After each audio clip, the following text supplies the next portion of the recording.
The slap didn't just sting, it shattered the room. Maya James felt her head snap to the side, the music dying mid-beat as conversations froze around her. The emerald dress she'd spent all afternoon perfecting suddenly felt too bright, too loud, too vulnerable. Officer Trent Walker's towering frame hovered over her like a dark cloud, the badge on his off-duty belt glinting beneath the chandelier. "That's for talking back," he growled, grabbing her by the throat with a grip meant to intimidate. Gasps rippled through the stunned partygoers. 40 guests, 40 witnesses, 40 phones already raised. Maya didn't tremble. Her voice came steady, even defiant. "You just assaulted me. In front of witnesses." Walker smirked, tightening his grip for a final second before shoving her backward. She hit the wall hard, knocking a framed photo to the floor. Glass scattered at her heels. "Sweetheart," he sneered, "I am the law, and nobody here is going to believe you." He turned away confidently, believing the moment was already buried. He had no idea whose daughter he had just put his hands on. Hours earlier, the evening had begun like a dream. Marcus Hilton's mansion rose from the hill like something out of a magazine.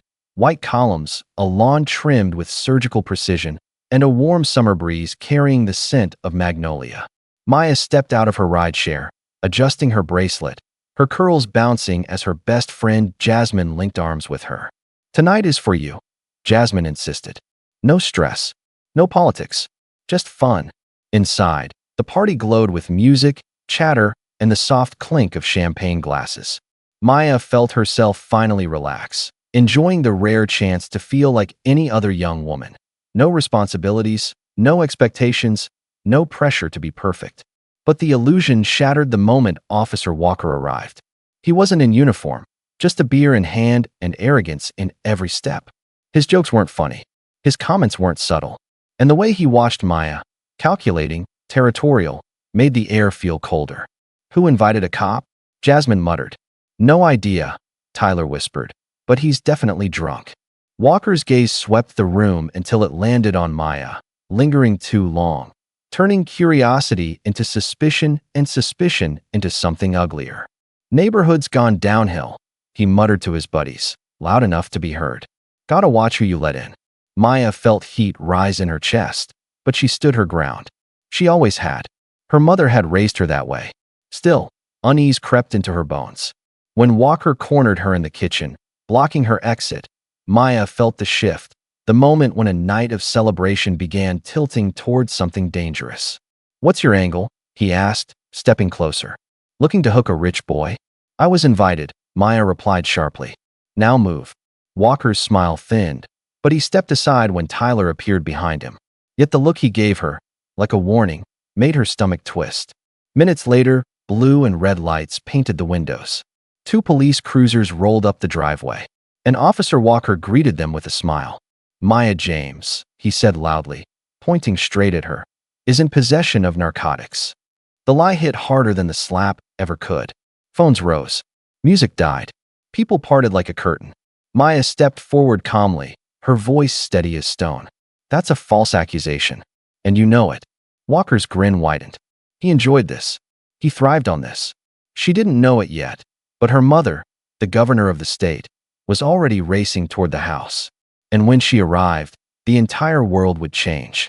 The night air felt heavier than the summer heat as Maya stepped onto the driveway, her pulse steady despite the chaos forming behind her. Officer Barrett and Officer Cho, both in full uniform, stood stiffly under the flashing lights. Their uncertainty was obvious, but Walker's confidence overshadowed them like a storm cloud. "Miss," Barrett said, "we need you to cooperate." "Cooperate with what?" Maya asked, her voice controlled, each word deliberate. "An accusation with no evidence." Walker swaggered beside her, beer still in hand, the scent of alcohol thick around him. "I saw you with drugs," he declared loudly. "Probable cause." End of story. A murmur rippled through the guests. Maya's friends pushed forward, but Walker raised a hand sharply. "Back up," he barked. "All of you." Maya stood tall, emerald dress shimmering under the police lights. "You're lying," she said plainly. The simplicity of the truth seemed to irritate him more than anything else. "Calling a cop a liar?" Walker stepped closer, his voice dropping into a threat. "Bold move." "Stating a fact," she corrected. Barrett shifted uncomfortably. Cho glanced at Walker's staggering stance and whispered, "Derek, you sure about this?" Walker waved him off. "Just cuff her." Barrett hesitated. "We need something to go on." Walker rolled his eyes. "Her attitude is suspicious enough." Maya inhaled sharply. "That is not how the law works." Walker grabbed her wrist before she could finish. The sudden pain shot up her arm, but she didn't flinch, didn't pull away. She simply looked at him, calm and unwavering. "Turn around," he snapped. "On what grounds?" Maya demanded. Walker leaned in, his voice low, venomous. "On the grounds that I said so." Phones were recording from every angle now. Lights from the porch, from the cruisers, from dozens of screens illuminated the scene like a stage. Maya kept her voice loud enough for everyone to hear. "I am not resisting. I am asking for the law to be followed." Walker twisted her arm behind her back.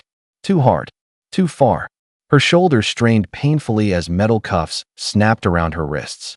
"Stop talking," he ordered. "I have a right to speak," Maya said, fighting to keep her footing as he pulled her toward his truck. "Not a patrol car, a personal vehicle." "That's illegal," she protested. "You can't transport a detainee in." Walker swept her legs out from under her. Her knees hit the pavement with brutal force. A collective gasp erupted from the crowd as Maya collapsed. Pain radiated through her legs. The dress tore, fabric ripping like paper. Blood pooled beneath her knees. Jasmine screamed. Tyler surged forward, only to freeze as Walker raised his taser.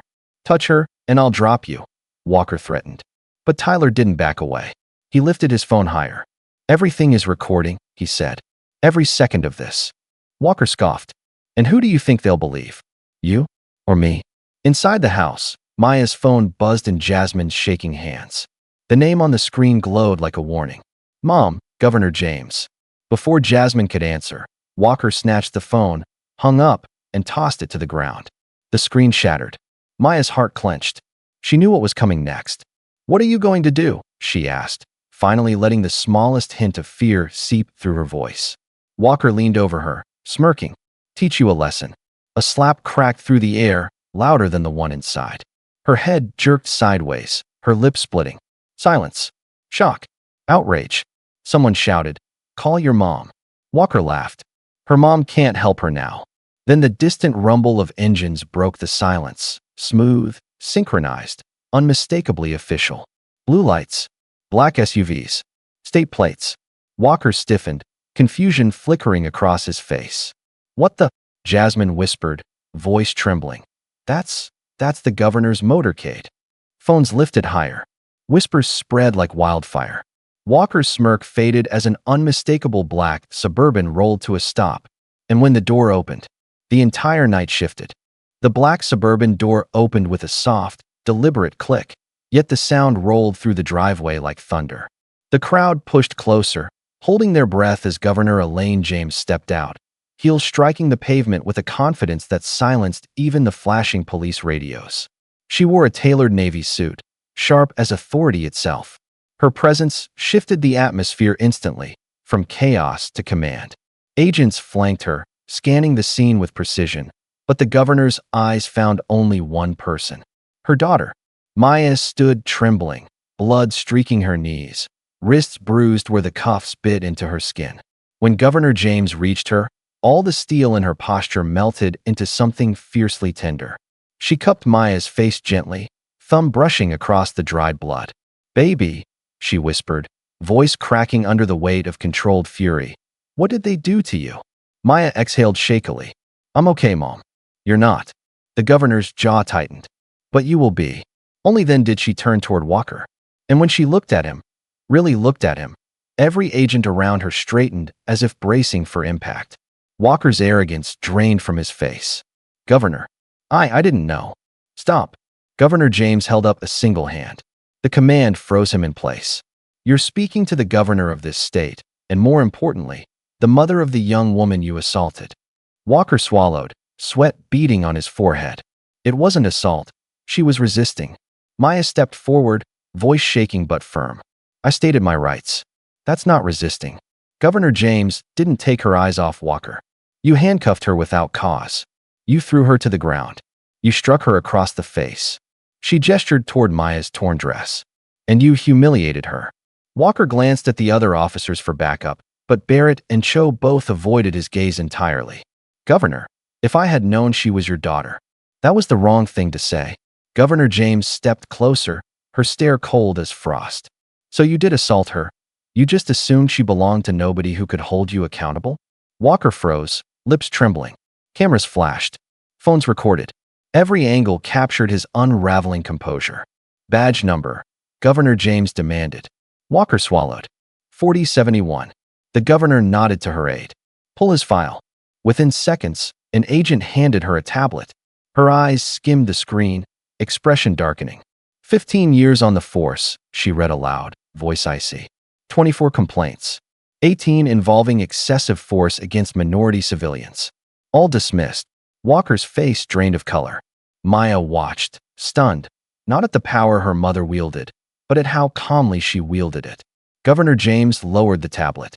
Officer Walker, you are no longer dealing with a scared young woman you hoped to intimidate. You are dealing with the consequences of your own record. Barrett stepped forward timidly. Governor, what are your orders? She didn't hesitate. Remove those handcuffs. Barrett's hands trembled as he unlocked them. The instant the cuffs clicked open, Maya brought her hands forward, rubbing her bruised wrists. The governor photographed every mark, every scrape, every drop of blood, ensuring nothing would be forgotten. When she finished, she spoke loudly enough for every witness and every camera to hear. This officer will answer for every complaint he has buried and every life he has damaged. Walker shook his head rapidly, panic rising. Governor, please, I can explain. No, she said. You can't. But you will answer. He opened his mouth again, but his knees buckled slightly as more black SUVs pulled up, headlights casting long shadows across the pavement. Aides, lawyers, media liaisons. This was no longer a party scene. This was the beginning of a reckoning. And Officer Walker knew it. Officer Walker tried to steady himself, but his breathing came fast and shallow, his eyes darting between the governor, the cameras, and the dozens of witnesses encircling him. The false confidence he'd worn all night had dissolved into a trembling panic that clung to him like sweat. Governor James stepped toward him with measured, controlled strides. Officer Walker, she said calmly, you accused my daughter of a crime, used excessive force, and attempted to transport her in your personal vehicle. Explain that. Walker opened his mouth, but only a raspy squeak escaped. I thought she was hiding something. You thought, the governor repeated, voice sharpening. Or you decided? Walker's jaw quivered. She was disrespectful. A wave of murmurs rippled through the crowd. Maya lifted her chin, staring at him with a strength that seemed to drain whatever composure he had left. Respect is earned, she said quietly. Not demanded. Governor James nodded to the witnesses. Did anyone here see drugs? Suspicious behavior? Anything at all that justified this arrest? A chorus of no, never, and absolutely not filled the driveway. Walker shrank under the noise, under the collective truth he could no longer twist. I need to call my union rep, he muttered, fumbling for his phone. His hands shook so violently he dropped it. When he bent to grab it, his knee buckled. Governor James spoke without raising her voice. There will be no union interference tonight. This is a criminal matter. Walker looked as though the ground had tilted beneath him. Barrett, face pale, stepped forward timidly. Governor, what do you want us to do? Arrest him, she replied simply. The word cracked through the night like lightning. Walker jerked backward. What? Arrest me? You can't. You committed assault, false detainment, and abuse of authority. She listed, each word like a gavel. And you did it in front of cameras. Walker stumbled until his back hit the side of a cruiser. You can't do this, he whispered. I'll lose everything. You should have thought of that before abusing your badge, the governor said. Maya felt a strange twist of emotion. Fear, relief, justice, blending in one storm inside her chest. Barrett hesitated only a moment more before nodding reluctantly. He and Cho approached Walker, hands out for his wrists. Turn around, Derek, Barrett said softly. Walker backed up, shaking. No, please, Barrett, don't. But the crowd had turned. No sympathy, no excuses. Not after what they'd seen. His panic intensified. His chest heaved. He clutched at the door handle for balance. I didn't know who she was. I didn't. That, Governor James said sharply, is exactly the problem. Walker's face twisted into something desperate and broken. And then it happened. The dark stain spreading across the front of his pants appeared slowly at first, then soaked down his legs. He froze. Barrett froze. The crowd went silent. Gasps. Whispers. Cameras zoomed in. The humiliation hit him like a blow. His legs collapsed beneath him, and he slumped to the pavement, hands covering his face as sobs tore from his chest. A grown man. A police officer. Reduced to shaking, crying, and sitting in his own urine before 70 witnesses. Maya didn't smile. Neither did the governor. Justice wasn't supposed to look pretty. Governor James lowered her voice, speaking only to him. You wanted to teach my daughter a lesson. But tonight, you learned yours. Walker couldn't respond. He was too busy breaking. Barrett finally moved, gently pulling Walker's trembling hands behind his back and securing him with the same cuffs he had used on Maya. The symbolism wasn't lost on anyone. Flash after flash lit up the darkness as cameras captured every second. Journalists were arriving now, racing to document the unfolding scandal. Walker's voice cracked through his sobs. Please don't do this, please. But Governor James was already turning away. This isn't up to me, she said. It's up to the law you swore to uphold. Agents formed a barrier around her and Maya as the officers lifted Walker to his feet, his ruined uniform clinging to him miserably. The applause began softly, one person, then another, until it grew into a thunderous wave echoing across the street. Not applause for punishment. Applause for accountability. Maya watched quietly, her mother's arm around her. She didn't feel triumph, only release, like finally exhaling after holding her breath too long. The night had changed everything. But it wasn't over. Because accountability was only the beginning. By the time Officer Walker was loaded into the patrol car, the street looked less like a neighborhood and more like a national news event. Cameras lined the sidewalks. Reporters whispered urgently into microphones. Sirens faded into the distance as Walker disappeared around the corner, broken, handcuffed, and humiliated. But the night's energy didn't disappear with him. It shifted. Governor James stood at the center of it all, calm, composed, unshakably in control. Maya, knees bandaged and lip still bleeding faintly, stood beside her mother, supported by Tyler and Jasmine. A medic dabbed antiseptic onto Maya's scrapes. The sting made her wince, but she didn't complain. She had endured the worst part already. Sweetheart, the governor murmured, brushing a curl from Maya's forehead. We're going to the hospital for proper treatment. I just need a minute, Maya whispered. She needed to understand what her life had become in a matter of hours. Reporters surged forward as Sarah, the governor's communications director, stepped up to organize them. A portable podium was set up in front of the driveway, directly where Maya had bled, cried, and refused to surrender. The symbolism wasn't lost on anyone. Governor James approached the podium with the authority of someone who had been waiting years for this exact moment. Not for the pain, but for the chance to force real change. Cameras snapped. Lights flickered. The world watched. My daughter, Maya James, the governor began, was unlawfully detained, assaulted, and humiliated by an officer who believed she had no power. Tonight, he learned that accountability still exists. Her voice rang out strong, clear, unwavering. But this isn't about my daughter alone. This is about every person who experiences abuse of power without cameras, without witnesses, without someone to call. A hush fell over the crowd.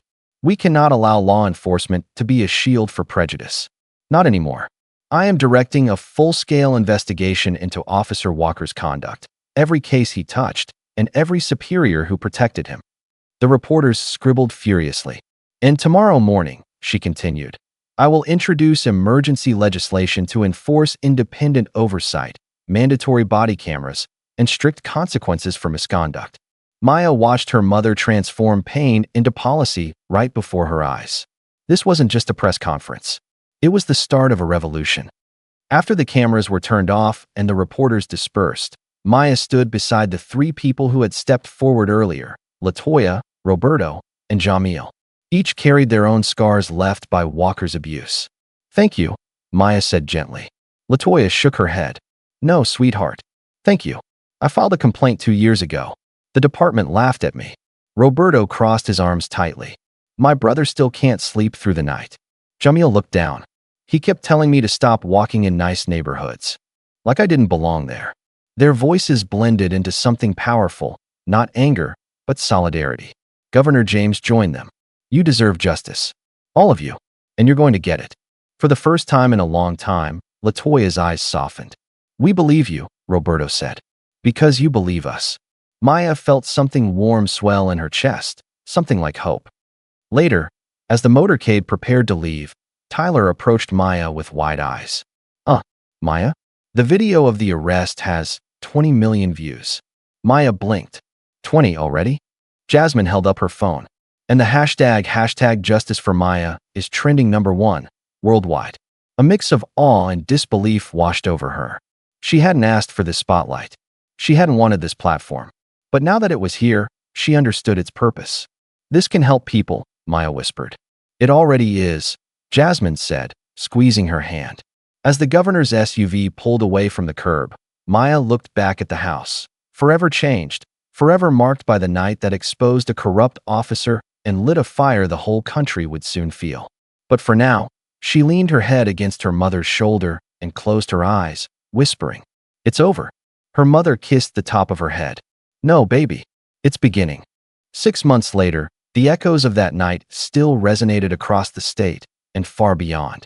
The Georgia state capitol buzzed with anticipation as lawmakers, reporters, activists, and citizens packed into the hearing chamber. Sunlight streamed through towering windows, illuminating the room in a golden glow that felt almost symbolic.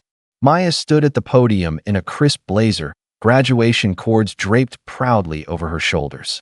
Her heart pounded, but her eyes were steady. She had spoken at rallies, in classrooms, on national television. But this moment felt different. This was her chance to rewrite the system that had failed her, and so many others. She began without hesitation. My name is Maya James. 6 months ago, I was assaulted and unlawfully detained by Officer Trent Walker. The room grew silent. I was handcuffed without evidence, knocked to the ground, and humiliated. My only crime was existing in a place someone decided I didn't belong. Flashbulbs popped, capturing her resolve. What happened to me wasn't an isolated incident. It was the result of a broken culture, a culture that protects bad officers and punishes the communities they're supposed to serve. She held up a folder filled with pages.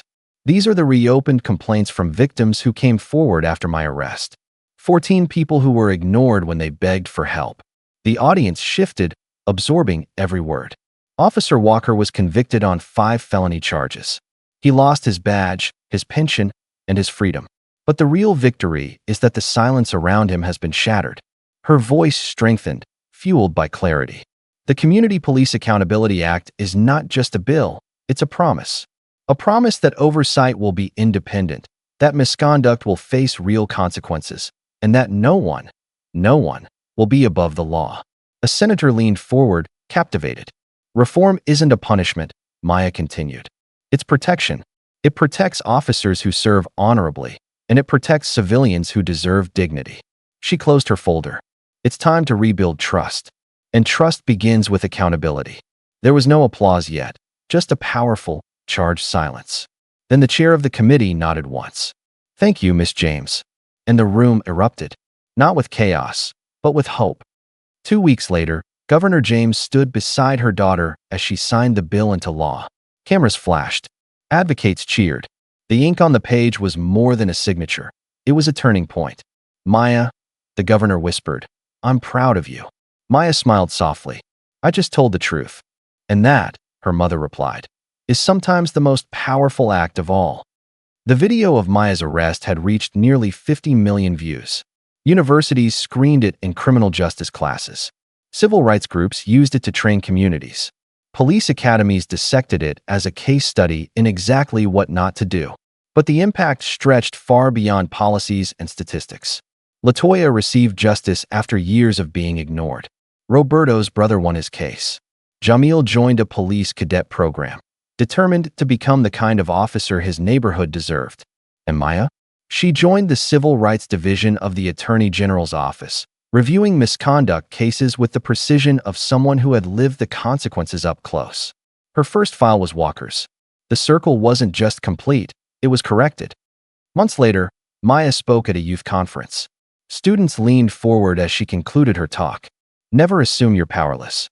The world changes when ordinary people refuse to be silent. That night didn't break me. It pushed me forward. And if it pushed you too, then speak up. Record. Vote. Demand justice.